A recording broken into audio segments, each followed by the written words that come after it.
ఆంధ్రప్రదేశ్ రాజధానికి అమరావతి చట్టబద్ధత బిల్లుకు పార్లమెంట్ ఆమోదం తెలిపింది. నిన్న లోక్సభ ఈ బిల్లుకు ఆమోదం తెలపగా తాజాగా రాజ్యసభ ఆమోదం తెలిపింది. ఉభయ సభల్లోనూ అమరావతి చట్టబద్ధత బిల్లును వైసీపీ వ్యతిరేకించింది.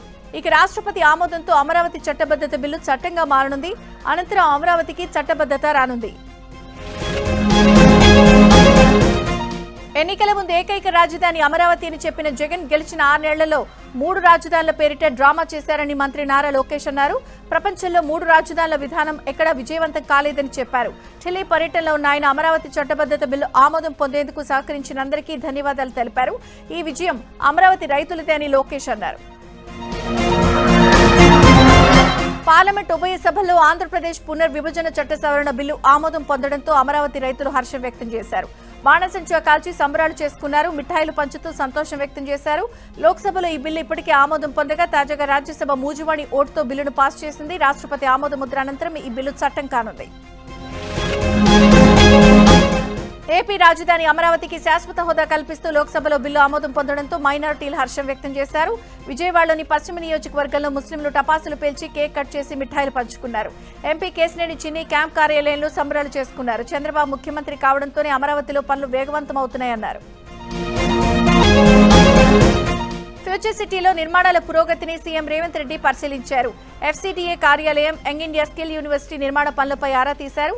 అధికారులకు పలు సూచనలు చేశారు. భవన నిర్మాణాలను వీలైనంత త్వరగా పూర్తి చేయాలని ఆదేశించారు. Future city commissionerate development authority హబ్ను రేవంత్ రెడ్డి పరిశీలించారు. దేశ విమానయాన రంగంలో అత్యున్నత స్థాయి భద్రతా ప్రమాణాలు పాటించేలా చర్యలు తీసుకుంటున్నట్లు కేంద్ర మంత్రి రామ్మోహన్ నాయుడు తెలిపారు. లోక్సభలో ఓ సభ్యుడు అడిగిన ప్రశ్నకు రామ్మోహన్ నాయుడు సమాధానమిచ్చారు. వాతావరణంలో వచ్చే మార్పులను ఎప్పటికప్పుడు తెలుసుకునే విధంగా అత్యున్నత స్థాయి పరికరాలను వినియోగిస్తున్నామన్నారు. ప్రపంచ స్థాయి ప్రమాణాలను అందుకునే విధంగా పైలట్ల శిక్షణ పద్ధతుల్లో మార్పులను తీసుకొస్తున్నామన్నారు. దీనికి సహకరిస్తున్న పైలట్ల కృషి అభినందనీయమని రామ్మోహన్ నాయుడు ప్రశంసించారు. ఏపీలో ప్రఖ్యాతిగాంచిన అహోబిలం పార్వేట ఉత్సవానికి యునెస్కో గుర్తింపు వచ్చేలా కేంద్ర ప్రభుత్వం ప్రతిపాదన చేయాలని టీడీపీ డాక్టర్ బైరెడ్డి శబరి లోక్సభలో కోరారు. నల్లమల అడవుల్లోని శ్రీ లక్ష్మీ నరసింహస్వామి ఆలయంలో జరిగే 40 రోజుల ప్రత్యేక ఉత్సవం సామాజిక సమైక్యతకు ప్రతీకగా నిలుస్తుందని శబరి వివరించారు. హైదరాబాద్ లో పెరిగిన దోమల బెడదపై బీఆర్ఎస్ ఎమ్మెల్యే సుధీర్ రెడ్డి వినూత్న నిరసన చేపట్టారు. ఒంటికి దోమల తెర కట్టుకుని చేతిలో ఫాగింగ్ మిషన్ పట్టుకుని అసెంబ్లీకి వచ్చారు. అయితే భద్రతా సిబ్బంది వాటిని లోపలికి అనుమతించకపోవడంతో అసెంబ్లీ గేటు వద్ద కాసేపు ఉద్రిక్తత నెలకొంది. సంగారెడ్డి జిల్లా ఆర్సీపురంలో కాంగ్రెస్ నేత కాటా శ్రీనివాస్ ఇంటి దగ్గర ఉద్రిక్తత నెలకొంది. ప్రమాణం చేసేందుకు బీరంగూడ శివాలయం బయలుదేరిన శ్రీనివాస్ గౌడ్ వాహనాన్ని పోలీసులు అడ్డుకున్నారు. దీంతో పోలీసులు కార్యకర్తలకు మధ్య వాగ్వివాదం జరిగింది. శివాలయం వద్దకు రావాలని ఎమ్మెల్యే మహిపాల్ రెడ్డిని శ్రీనివాస్ గౌడ్ సవాల్ చేశారు. ఈ నేపథ్యంలో కాటా శ్రీనివాస్ గౌడ్ ను పోలీసులు అరెస్ట్ చేశారు. హైదరాబాద్ నార్సింగి పోలీస్ స్టేషన్ వద్ద ఉద్రిక్తత నెలకొంది. పటాన్చెరు ఎమ్మెల్యే గూడె మహిపాల్ రెడ్డి వీరంగూడ మల్లికార్జున టెంపుల్ వద్దకు రావాలి అంటూ కాంగ్రెస్ నేత కాటా శ్రీనివాస్ గౌడ్ సవాల్ విసిరారు. ఈ నేపథ్యంలో పోలీసులు ముందస్తుగా అరెస్ట్ చేసి నార్సింగి పోలీస్ స్టేషన్ కు తరలించారు. దీంతో కాంగ్రెస్ కార్యకర్తలు పోలీస్ స్టేషన్ ఎదుట బైఠాయించి ఆందోళనకు దిగారు. అయితే పోలీసులు కాటా శ్రీనివాస్ గౌడ్ ను విడుదల చేయడంతో వివాదం సద్దుమణిగింది. ప్రభుత్వంపై ఎమ్మెల్యే కూనంనేని సాంబశివరావు తీవ్ర ఆగ్రహం వ్యక్తం చేశారు. కొత్తగూడెం బస్టాండ్లో ప్రజాపాలన ప్రగతి నివేదిక 99 రోజుల కార్యక్రమంలో పాల్గొన్న ఆయన ఉచిత బస్సు సేవలు అందిస్తున్నామని చెప్పుకుంటున్నారని, కానీ బస్సులు బస్టాండ్ల పరిస్థితిని పట్టించుకోవడం లేదన్నారు. ఇది ఏం పరిపాలన అర్థం కావడం లేదని విమర్శించారు. కేవలం 700 కోట్లుంటే రాష్ట్రంలోని అన్ని బస్టాండ్లను అభివృద్ధి చేయొచ్చన్నారు. ఏపీలో పుష్కలంగా గ్యాస్ ఉన్నప్పటికీ రాష్ట్ర ప్రజలకు అందకపోవడంపై వామపక్ష పార్టీల నేతలు ఆందోళన వ్యక్తం చేశారు. విజయవాడలో సిపిఎం ఆధ్వర్యంలో నిర్వహించిన రౌండ్ టేబుల్ సమావేశానికి పలువురు నేతలు హాజరై కృష్ణా గోదావరి బేసిన్ గ్యాస్ లో సగం వాటా రాష్ట్రానికి ఇవ్వాలంటూ డిమాండ్ చేశారు. ఓఎన్జీసీ ఉన్న ప్రభుత్వం రిలయన్స్ కి కృష్ణా గోదావరి బేసిన్ గ్యాస్ కట్టబెట్టిందని, దాన్ని వారు బయట దేశాలకు ఎక్కువ ధరకు అమ్ముకుంటోంది అన్నారు. పెట్రోల్ గ్యాస్ లో సగం వాటా రాష్ట్రాలకు ఇవ్వాలని 12వ ఆర్థిక సంఘం చెప్పినా అమలు చేయడం లేదన్నారు. మన గ్యాస్ మన హక్కు అనే నినాదంతో ప్రభుత్వంపై ఒత్తిడి తెచ్చేలా కార్యక్రమాలు చేపట్టాలని సిపిఎం నేతలు నిర్ణయించారు. టీపీసీసీ చీఫ్ మహేష్ కుమార్ గౌడ్ తో వైఎస్ సునీత భేటీ అయ్యారు. ఆమెతో పాటు పలువురు మహిళా మాజీ ప్రజాప్రతినిధులు కూడా ఉన్నారు. ఇందిరాగాంధీ సొసైటీ భూముల విషయంలో తమకు న్యాయం జరిగేలా చూడాలని ఆయన కోరారు. సొసైటీ భూముల కోసం తాము అప్పట్లోనే 10 లక్షల రూపాయలు కట్టామని, తమకు న్యాయం జరిగేలా చర్యలు తీసుకోవాలని పీసీసీ చీఫ్ మహేష్ కుమార్ గౌడ్కు మహిళా మాజీ ప్రజాప్రతినిధులు విజ్ఞప్తి చేశారు. సొసైటీ భూముల కోసం అప్పట్లో వైఎస్ వివేకానందరెడ్డి కూడా 10 లక్షలు కట్టారు. దీంతో ఆయన తరపున వైఎస్ సునీత టీపీసీసీ చీఫ్ ను కలిశారు. కూటమి ప్రభుత్వ రాకతో రాష్ట్రంలో అభివృద్ధి పరుగులు పెడుతుందని మంత్రాలయం నియోజకవర్గం టీడీపీ ఇన్ఛార్జ్ రాఘవేందర్ రెడ్డి అన్నారు. కర్నూలు జిల్లా కమ్మలదిన్నె నుంచి ఎమ్మిగనూరు వరకు బీటీ రోడ్డుతో పాటు సీసీ రోడ్ల పనులకు ఆయన భూమి పూజ చేశారు. వైసీపీ ప్రభుత్వంలో రోడ్లను ఏమాత్రం పట్టించుకోలేదని, రోడ్లని అధ్వాన్నంగా వదిలేయడంతో ఎంతో మంది ప్రయాణికులు ఇబ్బందులు పడ్డారని మండిపడ్డారు. ముఖ్యమంత్రి చంద్రబాబు రాష్ట్రంలోని మారుమూల గ్రామాలకు సైతం అద్దం లాంటి రోడ్లు నిర్మాణం చేపట్టారని, అందులో భాగంగానే మంత్రాలయంలోని ఈ 20 నెలల్లో కోట్ల రూపాయల సీసీ రోడ్లు, బీటీ రోడ్లు వేయిస్తున్నామని అన్నారు. పోలవరం ప్రాజెక్టు నిర్మాణంలో అత్యంత కీలకమైన డయాఫ్రమ్ వాల్ నిర్మాణం పూర్తయింది. గత ప్రభుత్వం నిర్వాకంతో డయాఫ్రమ్ వాల్ దెబ్బతిని 440 కోట్ల రూపాయల మేర ప్రజాధనం వృధా అయిందని, కూటమి ప్రభుత్వం అధికారంలోకి వచ్చిన తర్వాత నిపుణుల సూచనతో 900 కోట్లతో మరో డయాఫ్రమ్ వాల్ నిర్మించింది. గతేడాది జనవరి 18న పనులు ప్రారంభించి రికార్డు స్థాయిలో 440 రోజుల్లో 1372 మీటర్ల పొడవైన కొత్త డయాఫ్రమ్ వాల్ నిర్మించింది. ఈ పనులు పూర్తి కావడంతో మంత్రి నిమ్మల రామానాయుడు ఇంజనీర్లను సన్మానించారు. పోలవరం ప్రాజెక్టు వద్ద స్వీట్లు పంచారు.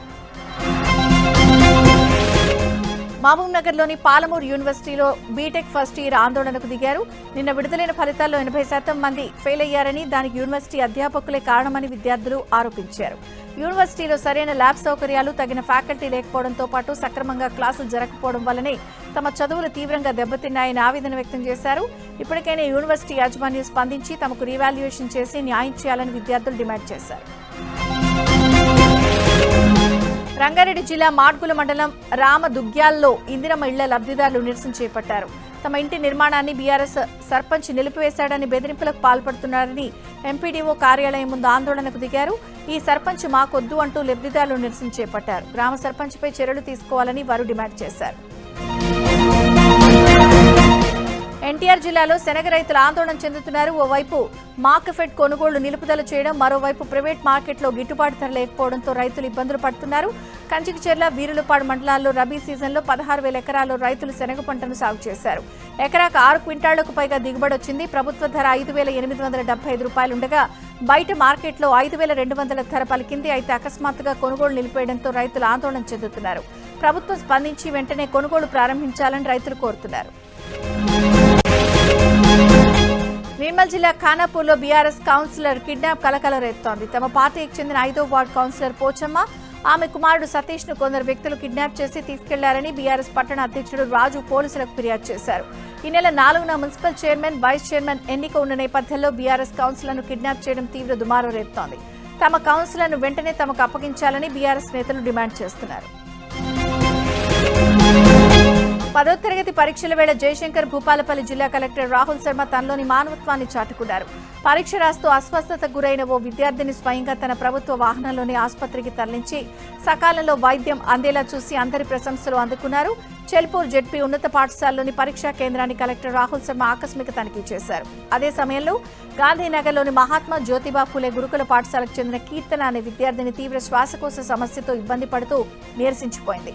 విషయం తెలుసుకున్న కలెక్టర్ ఏమాత్రం ఆలస్యం చేయకుండా తన అధికారిక వాహనంలోనే ఆ విద్యార్థిని స్థానిక ఆసుపత్రికి తరలించారు. గ్యాస్ కొరత సామాన్యుడిని కోలుకోలేని దెబ్బతీస్తోంది. బ్లాక్ మార్కెట్లో సిలిండర్ ధర 3,000 రూపాయలు పలుకుతుండటంతో హోటళ్లు మూతపడుతున్నాయి. ఈ క్రమంలో భద్రాద్రి కొత్తగూడెం జిల్లా అశ్వరావుపేటలోని T3 హోటల్ యజమాని గిరిధర్ ఓ వినూత్న ఆఫర్ ప్రకటించారు. హోటల్కు ఒక గ్యాస్ సిలిండర్ ఇస్తే దాని ప్రతిఫలంగా నెల మొత్తం ఉచితంగా టిఫిన్ తినవచ్చని బోర్డు పెట్టారు. వర్కర్ల పొట్ట కొట్టకూడదనే ఆయన తీసుకున్న ఈ నిర్ణయం ఇప్పుడు సోషల్ మీడియాలో వైరల్ అవుతోంది. నంద్యాల జిల్లా డోన్ జిల్లా పరిషత్ బాలికల పాఠశాల విద్యార్థులపై తేనెటీగలు దాడి చేశాయి. ఈ ఘటనలో 10 మంది విద్యార్థులు అస్వస్థతకు లోనయ్యారు. ఉపాధ్యాయులు వారిని ప్రైవేట్ హాస్పిటల్కు తరలించారు. చికిత్స అనంతరం 8 మంది విద్యార్థులు డిశ్చార్జ్ చేశారు. మరో 2 విద్యార్థులకు వైద్య సేవలు కొనసాగుతున్నాయి. వేసవి ప్రారంభంలోనే తాగునీటి కష్టాలు మొదలయ్యాయి. ములుగు జిల్లా శాంతినగర్లో గుక్కె నీటి కోసం ఆదివాసీలు అవస్థలు పడుతున్నారు. ఎన్నో ఏళ్ల క్రితం ఛత్తీస్గఢ్ నుంచి వలసొచ్చిన గుత్తికోయలు అడవుల్లోనే ఆవాసాలు ఏర్పరచుకుని నివసిస్తున్నారు. వారి నుంచి నీటి కోసం 2 కిలోమీటర్ల దూరంలో ఉన్న చెలిమెల ద్వారా నీటిని తెచ్చుకుని జీవనం సాగిస్తున్నారు. అయితే అది కూడా ఎండిపోవడంతో నీటి కోసం భగీరథ ప్రయత్నం చేస్తున్నారు. తమ పనులు పక్కన పెట్టి గత 20 రోజులుగా బావిని తవ్వుతున్నారు. కానీ నీరు రాకపోవడంతో నిరాశ చెందుతున్నారు. ప్రభుత్వం స్పందించి తమకు తాగునీరు అందించాలని ఆదివాసీలు కోరుతున్నారు. పోలవరం జిల్లాలో పెద్ద పులి సంచారం తీవ్ర కలకలం రేపుతోంది. కొద్ది రోజుల క్రితం దేవీపట్నం మండలంలో కనిపించిన పులి మళ్లీ నేలకోట సమీపంలో కనిపించడంతో స్థానికులు భయాందోళనకు గురవుతున్నారు. 4 రోజులకు పైగా అటవీశాఖ అధికారులను ముప్పుతిప్పలు పెడుతూ గిరిజనులకు కంటి మీద కునుకు లేకుండా చేస్తోంది. ఇప్పటి వరకు 30కి పైగా పశువులపై పులి దాడి చేసి చంపిందని స్థానికులు ఆందోళన వ్యక్తం చేస్తున్నారు. ఎలాగైనా పెద్ద పులి భయం లేకుండా చూడాలని కోరుతున్నారు. జాతీయ మానవ హక్కుల కమిషన్ సభ్యురాలు విజయభారతి సయాని, ఎమ్మెల్సీలు శ్రీపాల్ రెడ్డి, తోట త్రిమూర్తులు తిరుమల శ్రీనివాసుని దర్శించుకున్నారు. శ్రీవారి దర్శనార్థం కుటుంబ సభ్యులతో కలిసి తిరుమలకు చేరుకున్నారు. వీరు వీఐపీ బ్రేక్ ప్రారంభ దర్శన సమయంలో శ్రీవారిని దర్శించుకున్నారు. దర్శన అనంతరం రంగనాయకుల మండపంలో వేద పండితులు వేద ఆశీర్వచనం పలక ఆలయ అధికారులు స్వామివారి వస్త్రంతో సత్కరించి శ్రీవారి తీర్థ ప్రసాదాలను అందజేశారు. హైదరాబాద్ లోని మెగాస్టార్ చిరంజీవి ఇంట్లో అరుదైన దృశ్యం ఆవిష్కృతమైంది. హనుమాన్ జయంతి రోజున చిరంజీవి ఇంట్లోని హనుమంతుడి విగ్రహాన్ని సూర్యకిరణాలు తాకాయి. ఈ విషయాన్ని చిరంజీవి ఎక్స్ ద్వారా షేర్ చేసుకున్నారు. తూర్పుగోదావరి జిల్లా ఉండ్రాజవరం గ్రామదేవత శ్రీ ముత్యాలమ్మ అమ్మవారి జాతర ఘనంగా జరిగింది. 12 ఏళ్లకు ఒకసారి వచ్చే జాతర కావడంతో భక్తులు భారీగా అమ్మవారిని దర్శించుకుని సారి సమర్పించారు. ఉండ్రాజవరానికి చెందిన హిజ్రా శివాని సుమారు 200 కేజీల స్వీట్తో పాటు 11 రకాల పళ్లు, 11 చీరలు, 5 కావిళ్లతో పానకం, కళ్లు తీసుకెళ్లి అమ్మవారికి నైవేద్యంగా సమర్పించారు. తన స్వగృహం నుంచి తోటి హిజ్రాలతో కలిసి నృత్యాలు చేస్తూ గ్రామ వీధుల వెంట ఊరేగింపుగా వెళ్లి అమ్మవారికి మొక్కు తీర్చుకున్నారు. నల్గొండ జిల్లా మిర్యాలగూడలో శ్రీ శ్రీ త్రిదండి రామచంద్ర రామానుజీయర్ ఆధ్వర్యంలో నిర్వహిస్తున్న మహాలక్ష్మి యాగంలో చివరి రోజు లక్ష్మీనారాయణుల కళ్యాణాన్ని అత్యంత వైభవంగా నిర్వహించారు. సకల జగత్తుకు మహితాపితులైన లక్ష్మీనారాయణుల కళ్యాణం ఇంత వైభవంగా జరుపుకోవడం ఎంతో ఆనందంగా ఉందని అన్నారు. 5 రోజుల పాటు అద్భుతంగా జరిగిన మహాలక్ష్మి యాగంలో పాల్గొన్న భక్తులందరికీ మంగళ శాసనాలను అందించారు. నాగర్ కర్నూలు జిల్లా లింగాల మండలంలోని నల్లమల అటవీ ప్రాంతంలో సలేశ్వరం జాతర కొనసాగుతోంది. ఇవాళ చైత్ర శుద్ధ పౌర్ణమి కావడంతో జాతరకు తెలుగు రాష్ట్రాల నుంచి భక్తులు పెద్ద ఎత్తున తరలివచ్చారు. భారీగా వాహనాల రాకతో శ్రీశైలం ఘాట్ రోడ్ రద్దీగా మారింది. దైవ దర్శనానికి కొన్ని గంటల సమయం పడుతోంది. భక్తులకు ఎలాంటి ఇబ్బందులు కలగకుండా అటవీ రెవెన్యూ, పోలీస్ శాఖ అధికారులు అన్ని చర్యలు చేపట్టారు. ఏప్రిల్ 5 నుంచి మే 22 వరకు టాటా ఐపీఎల్ మ్యాచ్లు ఉప్పల్ క్రికెట్ స్టేడియంలో జరగనున్నాయి. ఈ నేపథ్యంలో Uppal zone DCP Suresh Kumar, traffic DCP Srinivas భద్రతా ట్రాఫిక్ ఏర్పాట్లపై సమీక్షించారు. మ్యాచ్లకు ఎలాంటి అంతరాయాలు లేకుండా సజావుగా నిర్వహించేందుకు 2000 మంది పోలీస్ సిబ్బందిని మోహరించామని డీసీపీ సురేష్ కుమార్ తెలిపారు. స్టేడియం పరిసర ప్రాంతాల్లో మొత్తం 430 సీసీ కెమెరాలను ఏర్పాటు చేసి ప్రత్యేక కమాండ్ కంట్రోల్ రూమ్ ద్వారా పర్యవేక్షణ నిర్వహించనున్నట్లు చెప్పారు. ట్రాఫిక్ రద్దీ నివారణకు ప్రత్యేక డైవర్షన్లను అమలు చేస్తూ భారీ వాహనాలకు ప్రత్యామ్నాయ మార్గాలు సూచించారు. ఏలూరు జిల్లా నూజివీడులో కరోనా మోసం వెలుగులోకి వచ్చింది. రైస్ పుల్లింగ్ ముఠా 2 కోట్లకు టోకరా వేస్తే యురేడియం మెటల్తో చేసిన పురాతన రైస్ పుల్లర్ ఉందంటూ మాయమాటలు చెప్పి కొందరి నుంచి భారీగా డబ్బులు కాజేశారు కేటుగాళ్లు. కెమికల్ పరీక్షల ఖర్చుల పేరుతో పలువురు నుంచి విడతల వారీగా ముఠా సభ్యులు డబ్బులు వసూలు చేశారు. 1,00,000 కోటి లాభం అంటూ ఎరచూపి 17 మంది నుంచి 2 కోట్లకు పైగా దడ్డుకున్నారు. బాధితుల ఫిర్యాదుతో పోలీసులు దర్యాప్తు మొదలుపెట్టారు. హైదరాబాద్ లో నకిలీ కాల్ సెంటర్ నిర్వహిస్తున్న ముఠాను మల్కాజ్గిరి సైబర్ క్రైమ్ పోలీసులు అరెస్ట్ చేశారు. ఈ నకిలీ కాల్ సెంటర్ ద్వారా సామాన్య ప్రజలను మోసం చేస్తున్నట్లు గుర్తించిన పోలీసులు 8 మంది నిందితులను అదుపులోకి తీసుకున్నారు. నాగోల్లోకి చెందిన ఓ వ్యక్తికి నకిలీ వాట్సాప్ గ్రూపుల ద్వారా 7 కోట్ల రూపాయల లాభం ఆశ చూపి 36 లక్షలకు పైనే కాజేశారు. బాధితుడు ఫిర్యాదుతో కేసు నమోదు చేసుకున్న మల్కాజ్గిరి సైబర్ క్రైమ్ పోలీసులు నకిలీ కాల్ సెంటర్ నిర్వహిస్తున్న ముఠాను అరెస్ట్ చేశారు. నిందితుల నుంచి 45 మొబైల్ ఫోన్లు, ఏటీఎం కార్డులు, సిమ్ కార్డులు, ల్యాప్టాప్లతో పాటు కాల్ సెంటర్ పరికరాలను పోలీసులు స్వాధీనం చేసుకున్నారు. వికారాబాద్ జిల్లా పరిగిలో కల్తీ మాఫియాపై టాస్క్ ఫోర్స్ పోలీసులు ఉక్కుపాదం మోపారు. ప్రజల ఆరోగ్యంతో చెలగాటమాడుతున్న 4 నిందితులను పోలీసులు అదుపులోకి తీసుకున్నారు. విద్యానగర్ కాలనీలో కృష్ణ అనే వ్యక్తి నివాసంలో అక్రమంగా నిల్వ ఉంచిన డొమెస్టిక్, కమర్షియల్ 12 గ్యాస్ సిలిండర్లను స్వాధీనం చేసుకున్నారు. అదే కాలనీకి చెందిన ఓ మటన్ షాప్ లో తనిఖీ చేయగా 35 కిలోల కుళ్లిన మాంసం నిల్వ ఉంచినట్లు గుర్తించి సీజ్ చేశారు. మరోవైపు ఎలాంటి అనుమతులు లేకుండా ప్రమాదకర రంగులను వాడుతున్న కల్తీ ఐస్ క్రీం తయారీ కేంద్రాలపై దాడులు చేసి నిర్వాహకులను అదుపులోకి తీసుకున్నారు. హైదరాబాద్ శంషాబాద్ ఎయిర్పోర్ట్ లో గంజాయి స్మగ్లింగ్ ముఠా గుట్టును పోలీసులు రట్టు చేశారు. బ్యాంకాక్ నుంచి హైదరాబాద్ వచ్చిన ఇద్దరు ప్రయాణికులపై అనుమానంతో అధికారులు తనిఖీ చేశారు. ఈ సోదాల్లో 25 కిలోలకు పైగా గంజాయిని స్వాధీనం చేసుకుని నిందితులను అరెస్ట్ చేశారు. మార్కెట్లో వీటి విలువ 8,9,00,000 రూపాయలుంటుందని అధికారులు తెలిపారు. హైదరాబాద్ నాగోల్లో డ్రగ్స్ విక్రయిస్తున్న ఇద్దరు వ్యక్తులను మల్కాజ్గిరి పోలీసులు అరెస్ట్ చేశారు. 25.6 గ్రాముల MDMA డ్రగ్ తో పాటు 3 మొబైల్ ఫోన్లు, ఒక బైక్, స్మాల్ వెయింగ్ మిషన్ స్వాధీనం చేసుకున్నామని ఎల్బీ నగర్ డీసీపీ అనురాధ తెలిపారు. హిమాచల్ ప్రదేశ్లోని మహమ్మద్ అన్సార్ అనే వ్యక్తి నుంచి నగరంలోని జునైద్ రజా సిద్దిక్, సునీల్ సుబ్బా అని డ్రగ్స్ కొనుగోలు చేసి విక్రయిస్తున్నట్లు గుర్తించి ఇద్దరిని పట్టుకున్నామని చెప్పారు. త్వరలోనే మహమ్మద్ అన్సారీని కూడా అరెస్ట్ చేస్తామన్నారు. నిందితులిద్దరూ కూడా డ్రగ్స్ కు బానిసై ఈజీ మనీ కోసం దాన్ని సప్లై చేస్తున్నారని డీసీపీ అనురాధ తెలిపారు. సంగారెడ్డి జిల్లా పటాన్చెరు మండలం రుద్రారం శివార్లో అక్రమంగా మట్టిని తరలిస్తున్న వాహనాలను గ్రామస్తులు అడ్డుకున్నారు. లగ్డారం చెరువులో నుంచి అక్రమంగా మట్టిని తవ్వి తరలిస్తుండగా 3 జేసీబీలు, 6 లారీలను గ్రామస్తులు అడ్డుకున్నారు. అనంతరం పోలీసులు, రెవెన్యూ అధికారులకు సమాచారం ఇచ్చారు. దీంతో అధికారులు, పోలీసులు అక్కడికి చేరుకోవడంతో టిప్పర్ల డ్రైవర్లు పరారయ్యారు. అయితే మట్టిని ఇటుక బట్టీలకు తరలిస్తున్నట్లు గుర్తించిన పోలీసులు జేసీబీలు, లారీలను సీజ్ చేశారు. అనంతరం ఘటనపై కేసు నమోదు చేసి దర్యాప్తు చేపట్టారు. కరీంనగర్ జిల్లా కొండగట్టులో మద్యం మత్తులో కానిస్టేబుళ్లు హల్చల్ చేశారు. హనుమాన్ జయంతి విధులకు వచ్చి బెల్ట్ షాప్ లో మద్యం సేవించి తూలుతూ కనిపించారు ఇద్దరు పోలీసులు. అతిగా తాగి రోడ్డుపై పడిపోయిన ఓ కానిస్టేబుల్ స్థానికులు అంబులెన్స్ లో తరలించారు. కానిస్టేబుల్ మద్యం తాగి తూలుతున్న వీడియోలు వైరల్ కావడంతో దీనిపై ఉన్నతాధికారులు విచారణ చేపట్టారు. ఖమ్మం జిల్లా ఏస్కూర్ పోలీస్ స్టేషన్ పరిధిలోని తెలంగాణ గ్రామీణ బ్యాంకులో నకిలీ బంగారు ఆభరణాలను తాకట్టు పెట్టి బ్యాంకు రుణాలు పొందిన 4 నిందితులను పోలీసులు అరెస్ట్ చేశారు. గ్రామీణ బ్యాంక్ శాఖ నిర్వాహకులు కేవీ ప్రశాంత్ రెడ్డి ఇచ్చిన ఫిర్యాదుతో విచారణ చేపట్టిన పోలీసులు 2024లో బ్యాంకులో గోల్డ్ అప్రైజర్ గా పనిచేస్తున్న శ్రీపాది సతీష్, శ్రీపాది మౌనిక, రామచంద్రోజు జయమ్మ, రామచంద్రోజు నరేష్లను నిందితులుగా గుర్తించారు. వీరంతా కుమ్మక్కై 242.25 గ్రాముల బంగారు ఆభరణాలు తాకట్టు పెట్టి 9,50,000 రుణాలు పొందినట్లు తేల్చారు. నిందితులను అరెస్ట్ చేసి రిమాండ్కు తరలించినట్లు ఏసీపీ వసుంధర యాదవ్ తెలిపారు. కామారెడ్డి జిల్లా ఎండ్రియల్ గ్రామంలో చైన్ స్నాచర్లు రెచ్చిపోయారు. ఇంటి ముందున్న మహిళ మెడలో నుంచి ఓ దుండగుడు 3.5 తులాల బంగారు మంగళసూత్రాన్ని లాక్కుని పరారయ్యాడు. వెంటనే బాధితురాలు కేకలు వేయడంతో స్థానికులు వచ్చి దుండగుడిని పట్టుకునే లోపే తప్పించుకున్నారు. ఇందుకు సంబంధించిన దృశ్యాలు సీసీ కెమెరాలో రికార్డయ్యాయి. కేసు నమోదు చేసిన పోలీసులు దర్యాప్తు చేపట్టారు.